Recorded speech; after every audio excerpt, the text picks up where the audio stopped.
안녕하세요. 홍승인 변호사입니다. 오늘 이 시간에는 성고충 심의위원회 어떻게 하면 빨리 원만하게 잘 끝낼 수 있을까에 대해서 말씀드리고자 합니다.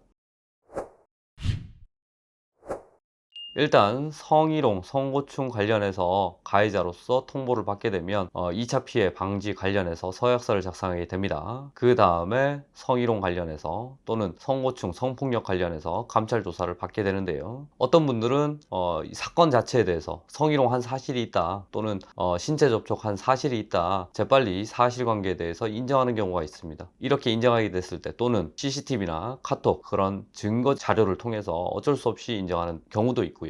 이렇게 사실관계가 인정되는 경우에 있어서는 신속하게 빨리 끝내고 싶어 하는 것들이 의뢰인의 심정일 것입니다. 해서 성고충 심의위원회까지 가지도 않고 좀 빨리 끝내고 싶어요, 저는 원만하게 잘 정리하고 싶어요 라고 하시는 분들이 있습니다. 실제 국내 성희롱, 성폭력 처리 매뉴얼에 따르면 피해자의 의사를 최우선적으로 고려하게 규정을 하고 있습니다. 해서 피해자가 원한다면 성희롱, 성고충 관련해서 조사를 중지해 달라는 요청을 할 수도 있습니다. 서면이나 온라인으로 하게 되는데요. 이 경우에 있어서는 조사가 중지될 수도 있고 향후에 성고충 심의위원회가 예정되고 있기는 하나 그 성고충 심의위원회도 중지를 요청할 수가 있게 되는 것입니다. 이때 피해자가 어떻게 하면 성고충 심의위원회나 조사를 중지하게 될 수 있을까요? 전적으로 피해자한테 달려있는 문제긴 하지만 가만히 그냥 있었는데도 피해자가 자신의 의사에 따라서 저는 그만하고 싶어요, 여기에 대해서 더 이상 진행하고 싶지 않아요 라고 하는 경우도 있기는 하지만 대부분의 경우에 있어서는 합의를 보는 경우가 있습니다. 그래서 성희롱, 성고충 관련돼서 조사를 받다가 의뢰인이 사실관계를 인정하는 경우에 있어서는 재빨리 피해자에 대해서 합의를 하자, 처벌 불원을 좀 해달라, 진심으로 당사자는 뉘우치고 있다, 이런 의사를 표명해서 그 부분 관련해서 피해자가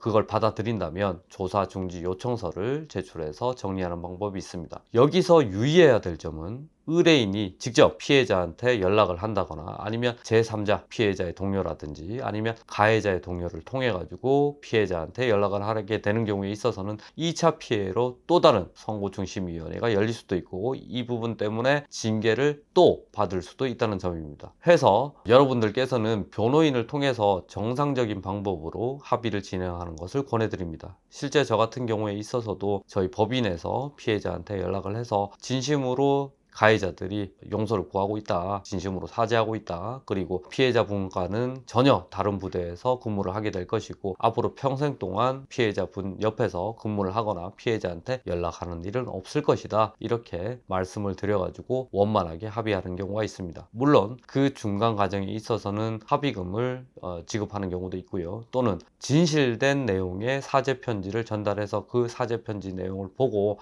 정말 진심으로 뉘우치고 있구나, 용서를 구하고 있구나 라고 해서 마음을 돌려 성고충 심의위원회 조사를 중지를 해주세요 라고 신청서를 제출하는 방법도 있습니다. 어느 경우에 있어서나 그런 조사 중지 요청서가 들어가게 된다면 그 즉시 조사를 중지할 수도 있고 성고충 심의위원회가 예정되고 있다고 하더라도 중지가 될 수 있습니다. 해서 지금 사실관계를 인정하고 있고 성고충 심의위원회가 예정되고 있는 분들이 계시다면은 저에게 연락 주시면 저희 쪽에서 성실하게 사건을 담당해 드리도록 하겠습니다. 이상입니다.